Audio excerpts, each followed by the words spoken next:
Greetings, welcome to the Armchair Criminology. I am your host, Rick Decker. Today we're going to be going over, I'm going to use a segment from the SocioCriminologist. It's my rant on the criminal justice system as it is today, and actually this was reported a couple of years ago.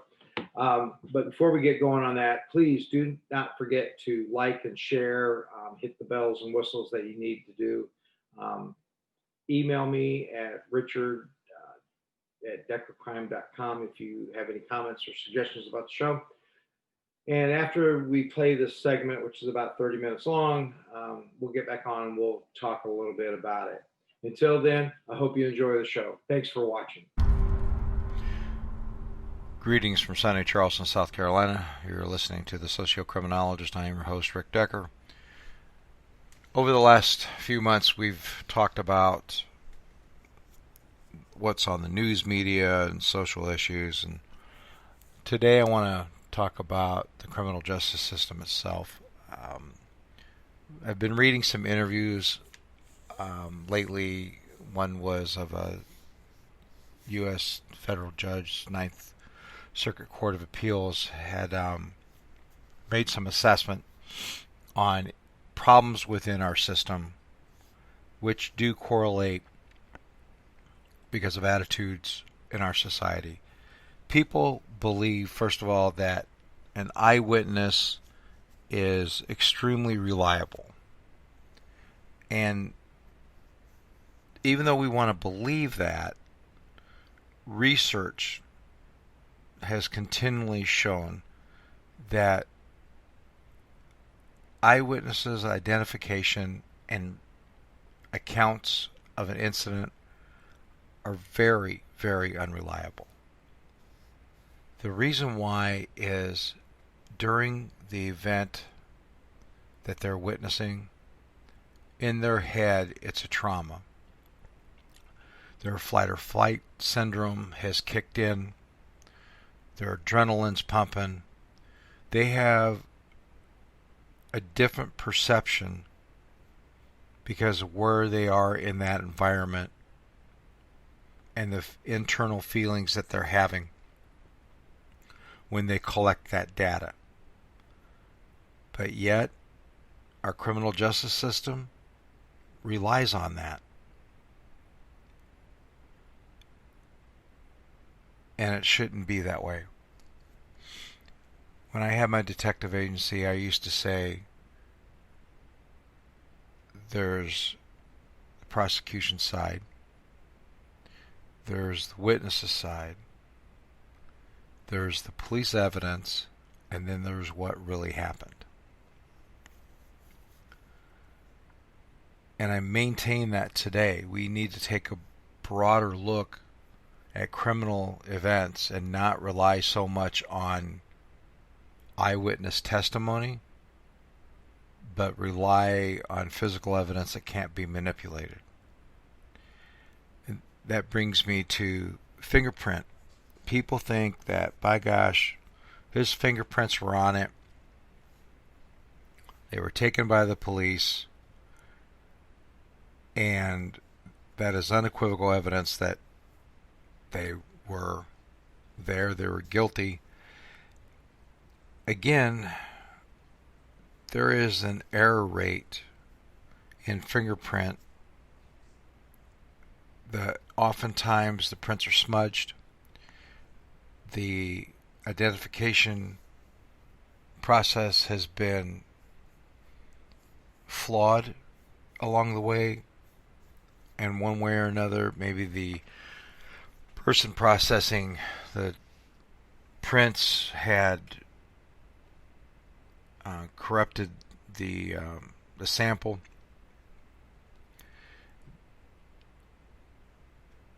It's just that they are usually blurred, overlapped, and extremely distorted.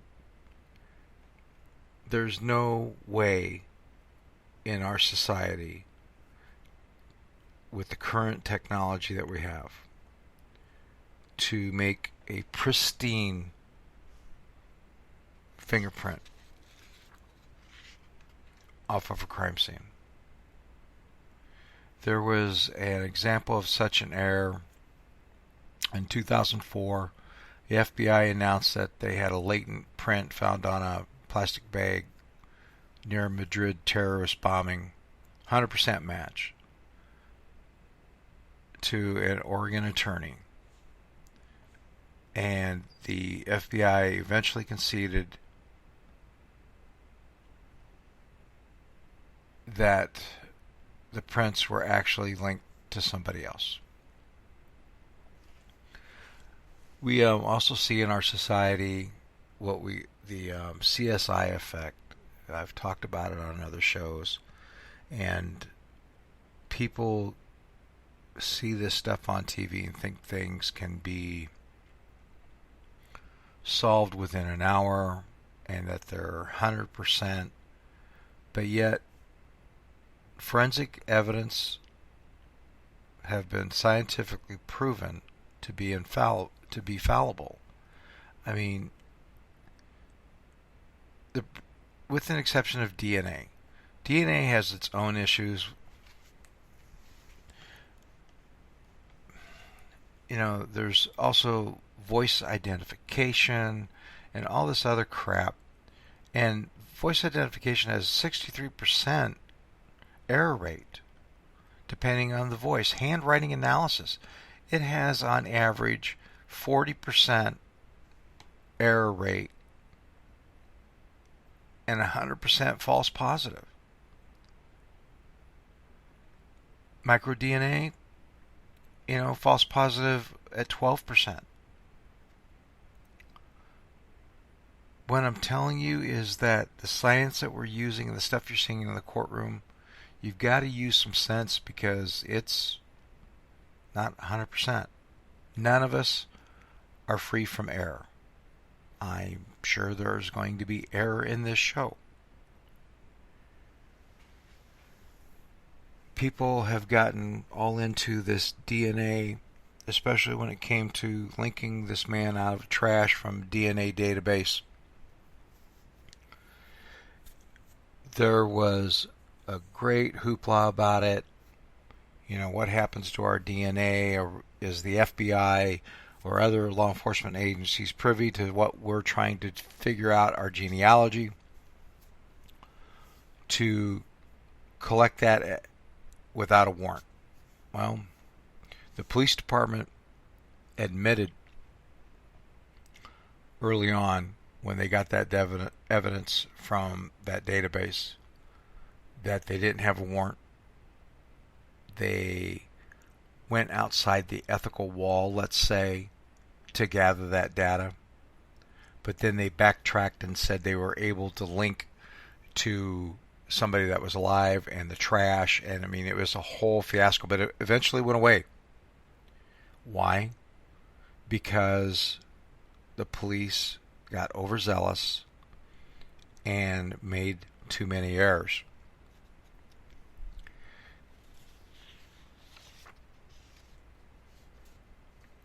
Juries, bless their heart, they come in and they give up their time, and it's part of the process,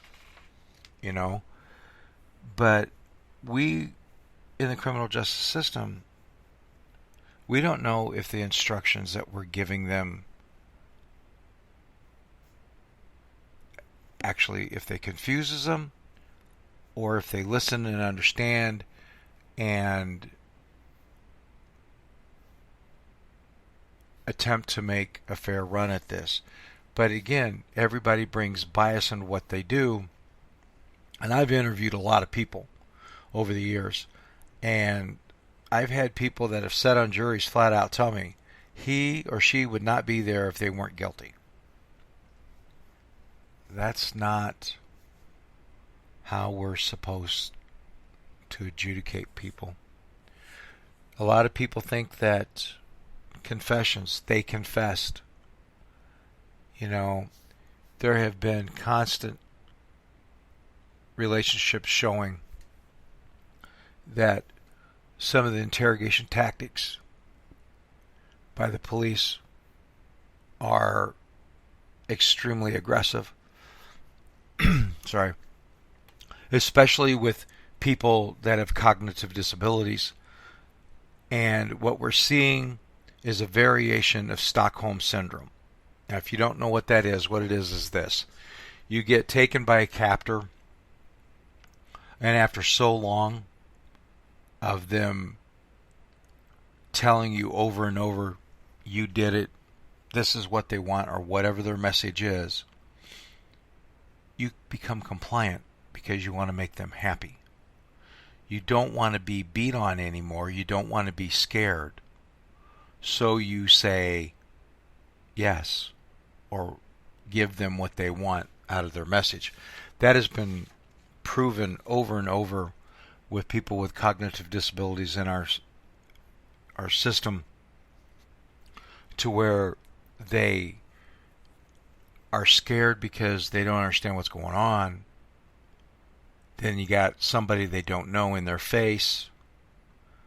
They just want to make everybody happy. They want the stress to stop. They want to stop being afraid. So they admit crimes.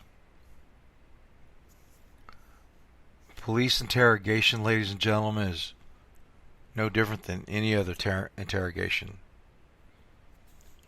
They're aggressive.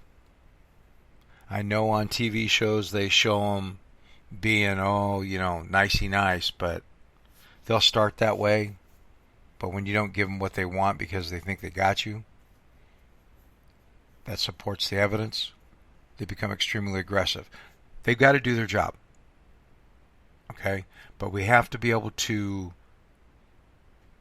separate from legitimacy of based on the evidence, correlating with what they're telling us, or connecting the interview based on the evidence, which doesn't always happen, and people's fears. Now, there's we trust the people to whom we elect into these offices.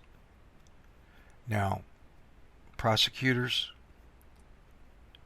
they do the job that we hire them to do. But do they always play fair? Questionable. Depends on your conception of fairness.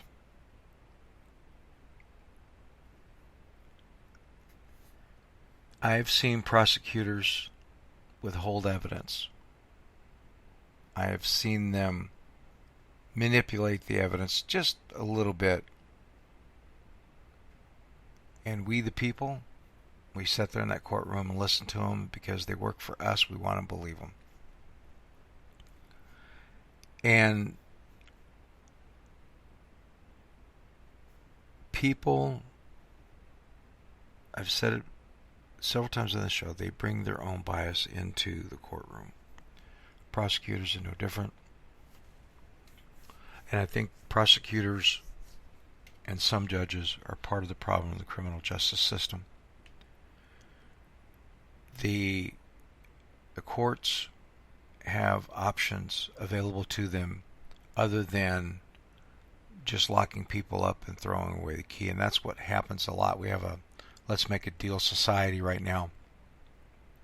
I was doing some research and came across courtroom scenarios over in London, and they have a lower reoffending rate than what we do. And I'll tell you why. Our courtrooms handle everything. They handle misdemeanors, they handle felonies, they deal with petty thefts, and it's a carte blanche, if you will, of what they have to deal with. Over in London and a couple other countries, they have what I call problematic courts. We could use them here. We have the power. These courts handle specific issues So let's say we have a domestic violence while a man is drunk, or a woman. They're charged, but they're also sent to the courtroom because they have an alcohol problem that deals with alcohol and drug issues. And what that court does is it assigns a crisis management team to this individual. They do a complete assessment. And after that assessment and some treatment, they come back and revisit the charge. And they look at how the treatment has benefited this person, if at all, and where the change is, and if they've identified the problem, so that the issue of domestic violence, in theory, does not occur again. They could be in this process for a while. The end result is this. The person got treatment. They're better for it. And they're still being adjudicated by a fine, community service, and ongoing treatment. We have the power to do that in this country, but we don't. Over there they have mental health courts. We have mental health courts here. We do have that. But they're usually attached to a mental health hospital. People are mandated to stay in the mental health hospital most times, aren't released. And their treatment that they're getting, because it's court appointed, is minimal, to say the least. I know that to be a fact. I've seen it over my years. Not every mental health court is that way, but I'm sure a majority of them are. There are plenty of studies out there. If you guys go to Google Scholar, type in mental health courts, you can find anything that a scholar is working on or reading that you want to find. People also believe that the prosecution is at a disadvantage, that we have to prove that this person is innocent. There is not really that assumption anymore, that we are innocent until proven guilty. The attitude of our society is that if we're arrested, we're guilty.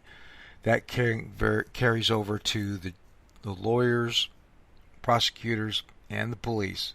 We got you. You're guilty. You never hear about the ones that were, oops, sorry, we made a mistake. So,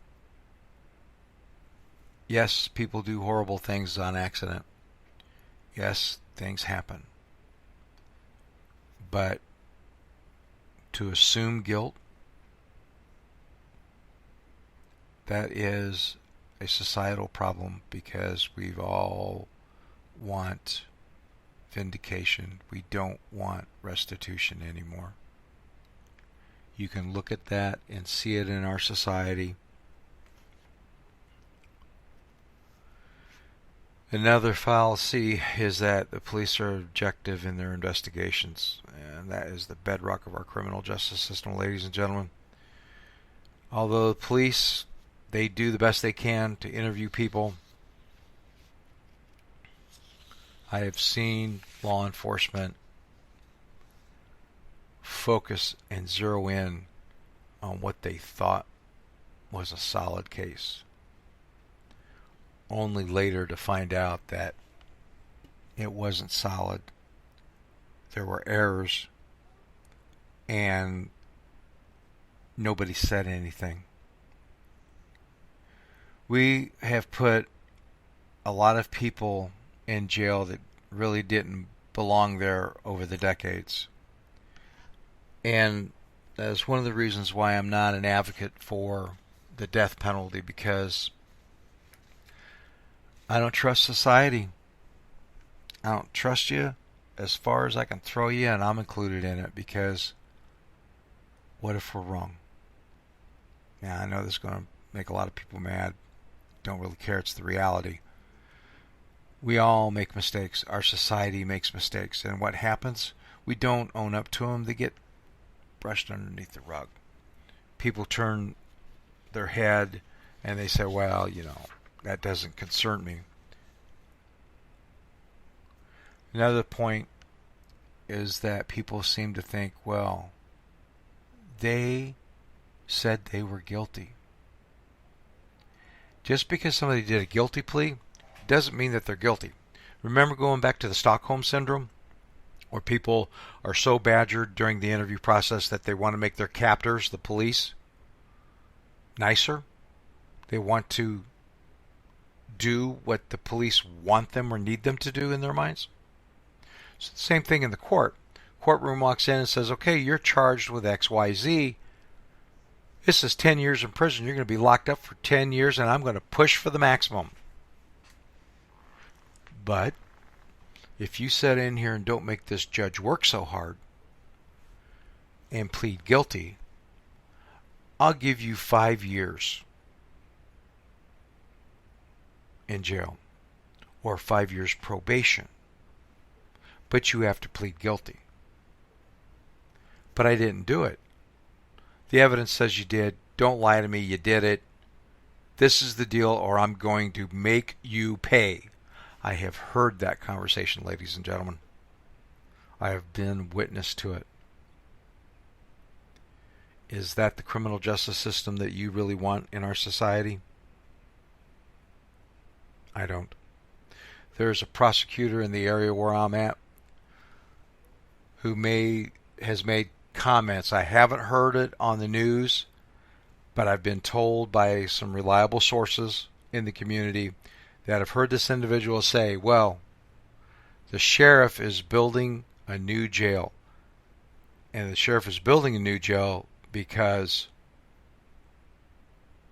we are incarcerating more people in our society. Nevertheless, this prosecutor said the sheriff is building a new jail. It is my job to fill it. No, it is not your job to fill it. Your job is to help people that come before you, protect society, and do so in a way that is equitable for everybody involved. Not everybody that goes to court belongs in prison, ladies and gentlemen, and that's what we're doing. Another problem is people think that longer sentences deter crime. No, it's been proven in empirical studies that it doesn't. Longer sentences do not deter crime. Longer sentences just keep people in jail longer, become a bigger burden on our society and the taxpayer. I have to ask you, ladies and gentlemen, what kind of society do you want? The criminal justice system needs to change. Judges and prosecutors have the power, and we give them the power because we tell them, burn them in hell. Make them pay. So they're doing what they were hired to do and what they told people they would do, and they are throwing out half the tools in their quiver and doing so because they want to make you happy.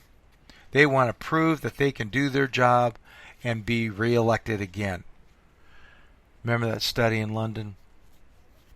They found that people that went through case management, went through the process in those certified organized courts, offended less than those that went through the regular court system with a problem and similar offenses. The people that didn't have the case management team constantly reoffended. We could do the same thing here. All you have to do is have the guts to stand up to your elected officials and say, this is what I want. I don't want you to make everybody burn.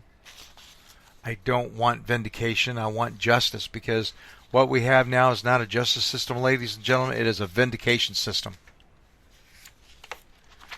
Things have to change. I read a study in Australia where they were incarcerating Aboriginal people, and these people had mental health issues, and they found out through the study that the Aboriginal people were not having their needs met, not only as a culture but as an individual in the prison system. They found that the perception of the Aboriginal people in the prison system was that they had no self-worth, they were lower than the low. But when they started assessing their well-being, their needs, they found that most of them had a lower IQ than the IQ standard set here in the United States. Most of them had suffered from being a victim of fetal alcohol syndrome because they took the time to assess the prisoners individually. We say we do that, but we really don't. Criminal justice system has to change, ladies and gentlemen. And I said before, we incarcerate more people than Russia and China. 1 in 8 people today in our society are affected by the criminal justice system because they know somebody that is on supervision or incarcerated. Our family units are deteriorating because we're putting people in jail. Our Congress is making more laws that don't meet the mens rea because they promise the public to be elected. If you elect me, this is what we're going to do. Since the Civil War, we've enacted more federal laws, and most of them, 450 to be exact, of those enactments were between 2010 and last year. So I ask you again, what kind of society do you want? What kind of criminal justice system do you want? Because I want one that helps people, that takes people's problems and finds a solution so they don't keep going through the system. Putting people through a system over and over and over without fixing the problem is the true definition of insanity. Well, my time is up, ladies and gentlemen. Thank you for listening. Let us make a difference in this world. Let's take care of each other. Let's look at the real problem, the society, and we can adjust the criminal justice system. It needs to be done. Let us leave this world as a wide brushstroke, not as the number 2 pencil. Take care of each other. Till next week, Carpe Diem.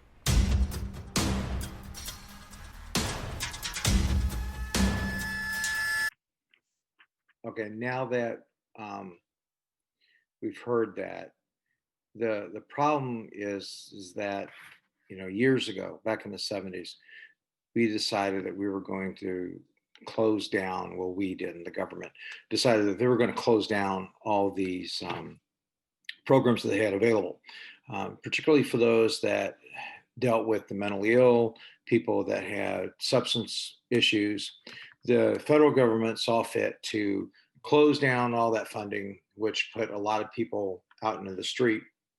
And then subsequently, because they didn't have anywhere else to go, they came back through into the criminal justice system, and the money never did and doesn't really get funneled into the criminal justice system. So we went from a rehabilitative society, one, as I pointed out in the show, to a retributive society. And we still see that today. I mean, we see retribution throughout our lives. It's not just in criminal justice or, all the bullying going on in the school and adults bullying each other on Facebook. I am myself have been victimized by people that want to argue points with me of criminal justice and sociology, even though I'm learned in this field and considered pretty knowledgeable around the world.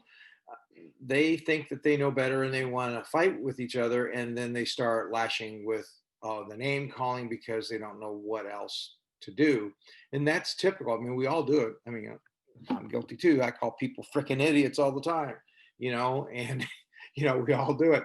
So part of the problem in our society and with the criminal justice system is that society dictates what is going to happen in the courts through the politicians, because politicians, they want the job, they want to get elected, they want to be able to feed their family because that's what they do, the politicians. So they agree to what we want, what the people want. And I have to check my notes here every once in a while, or else I'm just going to be scattered. So the problem is that, it trickles down. Police officers, instead of following the evidence, tend to follow the story and make the evidence meet the story instead of the evidence telling the story. That's kind of backwards, really backwards on how it's supposed to go. And if you go to my website, deckercrime.com, and go to my school in Thinkific, you'll see this free class that I have called the 7 Critical Sins of Criminal Investigation. And one of the things that I talk about in there is that that we create these investigations based on our biases. And we all bring in bias into our work life, our daily life. So these biases help formulate the outcome of an investigation, the outcome of a case. And we all do this societally. We all have bias. We all bring bias to the table. Some people like you, some people don't. There's a whole role of groupthink and dramaturgy, why we all act the way we do, blah, blah, blah, blah, blah. But anyway, so the root of the matter is that in order for our criminal justice system to get better, we have to make some societal changes. Society has to make changes from within. And the problem is we run in trends, okay? The trend that we're seeing now is retributive, because the trends before were trends of victimization. People played victim really well. They got people convicted, but then people were getting rehabilitated. Even the offenders played victim because they would say, oh, well, I can't do this. I can't get a job. I can't get educated. Well, okay, but you're not looking at the external factors of you're a drug addict, you're alcoholic, you don't work, you live off so-and-so and whoever else will let you live off them because you're not motivated to go get a job. And then we went from the victimization to blaming everybody else for our own problems instead of ownership of our own problems. Okay. And then that led into retributive society, which leads into a criminal justice system that is overloaded, overwhelmed, a society that is so connected that it's disconnected. Okay. And now we have the problems that we have today, and everybody's like, what happened? Well, I'll tell you what happened. Pandora's box was open. Okay. And social media, 30 years ago, 25 years ago, we weren't this connected, but we are today. We're so connected that we cannot disconnect. Make sense? Listen, we've got a whole line of stuff to come up that's coming up in this new year. I hope you continue to watch. Like I said before, don't forget to like and share. And let's take care of each other. And I'll see you next time.